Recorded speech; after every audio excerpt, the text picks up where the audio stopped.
Our ship is currently loading coal in Cartagena, Colombia. The conveyor belt speed is quite fast. It is expected to be fully loaded in 2 to 3 days with a total of 180,000 tons.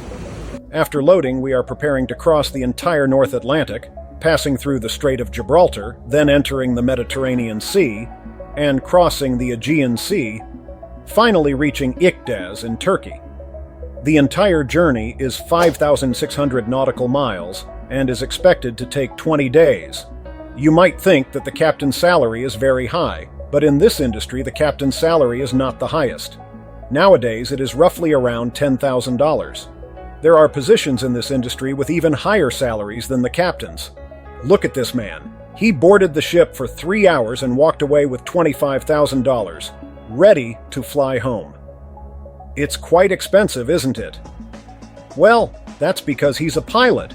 This job pays well and doesn't require taking on responsibility. In most countries, pilots are exempt from liability, and if something goes wrong, the captain bears the responsibility.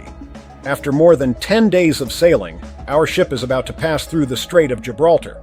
Come out and check out the deck. Our ship is 299 meters long, and walking around the deck takes 10 minutes. Now, let's take a look at our engine room. The daily fuel consumption is several dozen tons. Many people ask, does using the internet on board require payment? Is it expensive? The internet on board uses satellite signals, so it's definitely expensive. Nowadays, most ships are equipped with internet. After 21 days of sailing, our ship is about to dock in Turkey, ending the journey.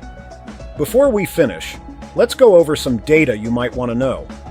Our ship consumed approximately 1,000 tons of fuel for the entire trip.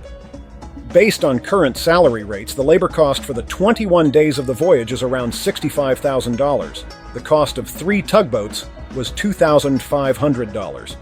Currently, the daily charter rate for such large bulk carriers is about $95,000. So, here's a question for you. What do you think the gross profit of this voyage is?